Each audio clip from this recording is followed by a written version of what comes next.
Бәріңе сәлем. Бұл Лео фильмс арнасы. Бүгін мен 2022 жылы шыққан «Любовь по вызову» деп аталатын комедиялық драмасы туралы айтатын боламын.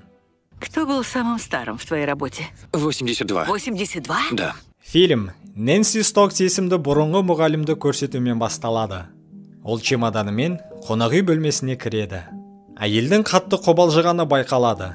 Нэнси жасының үлкендігіне қарамастан, бұл оның өміріндегі алғашқы жалдамалы еркек, орысша айтқанда мужчина по вызову болды. Нэнси өзінің денесінен қатты ұялады, сондықтан алкоголь қабылдайды. Бірақ бұл әйелді одан сайын қобалжытады.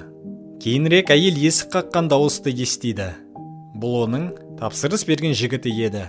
Нэнси есік алдында бірнеше минут тұрып қалады. Соңында бәрібір есікті ашуды шешеді. Жас жігіт бөлмеге кіреді. Ол клиенттің бетінен сүйіп, жылы жүзбен күлімдейді. Өз ісінің маманы, өзіне сенімді жігіттің есімі Лео Гранде.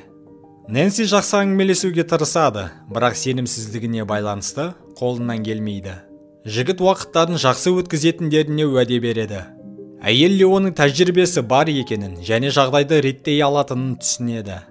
Жігіт әйелге комплимент айтып, оның күлкісіне сүйсініп, иіс суының керемет екенін айтады.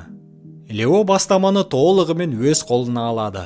Жігіт атмосфераны жұмсарту үшін шампан құйып, клиенттің талғамы мен қалауын талқылауға кіріседі. Бірақ Нэнси мұндай әңгімеге дайын емес екені анық.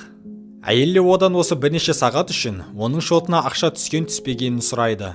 Бірақ бірден кешірім сұрап, ренжіткісі келмегенін айтады.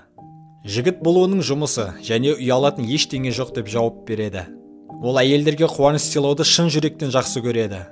Нэнсидің бүкіл өмірінде бір ғана ер адамы болғаны белгілі болды. Ол оның күйеуі. Ол бірнеше жыл бұрын қайтыс болған екен. Бірақ онымен бірге Нэнси ешқашан ләззат алмағанын мойындайды. Әйел ұялшақтық пен комплекстерден арылғысы келеді. Сондықтан ол Леоның қызметтерін пайдалануды шешкенін айтады. Лео Нэнсиді тыныштандырып, оған бәрі міндетті түрде ұнайтынына уәде береді. Әйел жігіттің сенімділігін ұнатса да, бұл мүмкін емес деп жауап береді. Сәлден соң ол стрессті жеңе бастайды.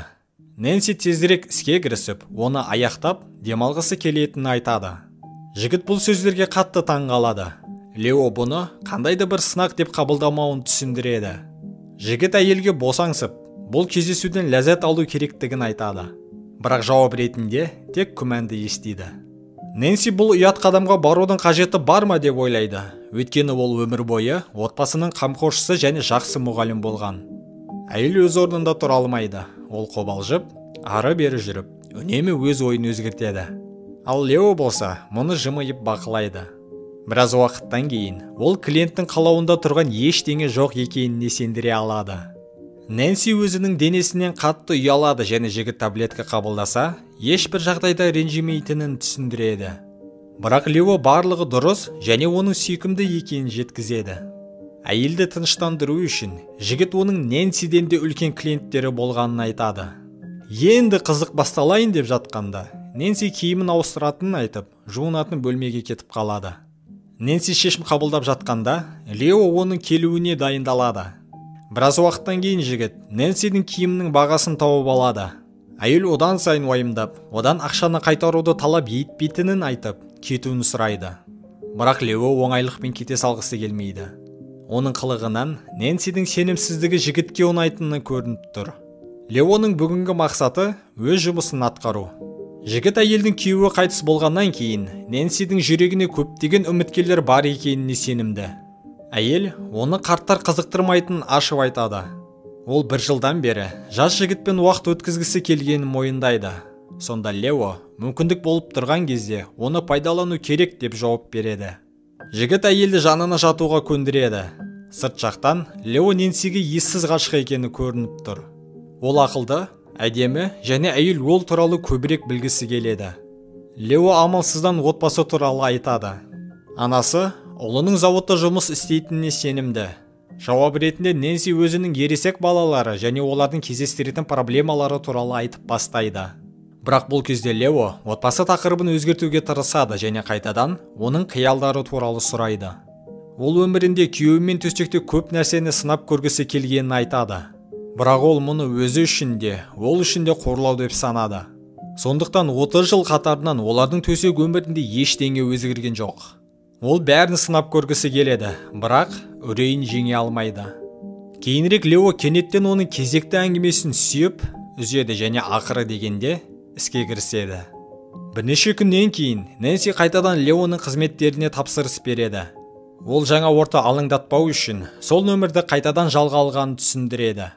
Әйел сенімдірек көрінуге тырысқаны және жақсы дайындалғаны көрініп тұр. Ол Лео мен орындағысы келетін тілектерінің тізімін жасады, өйткені ол келесі кездесуге ақшасы жететініне сенімді емес. Біраз уақыттан кейін Нэнси өзін қайтадан ыңғайсыз сезінеді. Әйел эксперименттерге дайын екенін көрсетуге тырысса да, сенімсіздікпен бөлмені айналып жүреді. Лео әйелдің не үшін бұлай асығып жатқанын түсінбейді. Жігіт өзінің басты міндеті әйелге өмірінде ешқашан көрмеген ләззат сыйлау деп санайды. Нэнси өз айтқанынан қайтпайды. Ол бәрін мүмкіндігінше тезірек жасап көріп, бұл істі аяқтауды қалайды. Лео әйелге босаңсу керектігін түсіндіреді, сондықтан ол би арқылы жағдайды сейілтеді. Содан кейін ол әйелге массаж жасайды. Олар жақсы әңгімелеседі және Нэнси қайтадан Леоның анасы туралы сұрап қалады. Жігітке бұл ұнамағаны анық және ол қайтадан тақырыпты өзгертеді. Кейінірек Нэнси Леоның денесіне таңданады және бір сәт күйзеліске түседі. Әйел өзінің комплекстерімен бөліседі. Оның денесі күн сайын нашарлап жатқанын айтып, шағымданады. Ал Леоны Нэнси шын жүректен таң қалдырады. Ол әйелге комплименттер айтып, бірінші тілегін орындауға барады. Бірақ әйел оған ұнамайды деп қорқады. Содан кейін Лео клиенттерімен болған бірнеше жағдайлармен бөліседі. Бір еркекке ол мысық костюмін киіп, оны бірнеше сағат бойы елемеуге тура келген екен. Содан кейін ақшасын алып, үйіне қайтқан. Ол жұмыс барысында үлкен бақытқа кенелетінін айтып, Нэнсиді тыныштандырады. Әйел ақыры дегенде тізімнен өзінің алғашқы қиялын орындайды. Әңгіме барысында Нэнси Леоның шын атын біліп қойғанын айтады. Клиент жігіттің жеке өміріне мойын соққаны үшін қатты ашуланады. Ол жиналып, ендігәрі ешқашан онымен кездесуге тапсырыс бермеуді сұрайды. Бірнеше минуттан кейін телефонды алу үшін қайта оралады. Жігіт эмоциясын ұстай алмай, бар шындықты айтады. Анасы оны үнемі жақсы көрмеген екен, және Леоны 15 жасында тастап кеткені белгілі болды. Ал барлық туысқандарына оның қайтыс болғанын айтқан. Жігіт Нэнсиге ақшасын қайтарып алуды ұсынып, кетіп қалады. Біраз уақыттан кейін біз Нэнсиді қонақ үйдің мейрамханасында көреміз. Әйел өзінің оқушысы болған даяшыны кездестіріп, өзін ыңғайсыз сезінеді. Сәлден соң мейрамханаға Лео келеді. Жігіттің ашуы басылғаны көрініп тұр. Сондықтан Нэнсидің кешірімін қабылдайды. Әйел Леоның арқасында өзін бақытты сезінетінін мойындайды және достарына Леоның қызметтерін ұсынғанын айтады. Бірнеше сағаттық шын жүрекпен сөйлескеннен кейін Нэнси бұрынғы оқушысына Леоның қызметтерін пайдаланатынын мойындауды шешеді. Ал жігіт Нэнсидің босаңсығанына қуанады.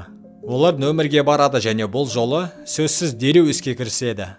Лео оларға көмектесетін құрылғыны іздеген кезде Нэнси оған қарап, ақыры өз бетінше соңғы ләззатты ала алды. Екеуі енді кездеспейтіндерін түсінеді және бір-біріне сәттілік тілейді. Нэнси айнаға жақындап, өзін мүлде басқаша қырынан көреді.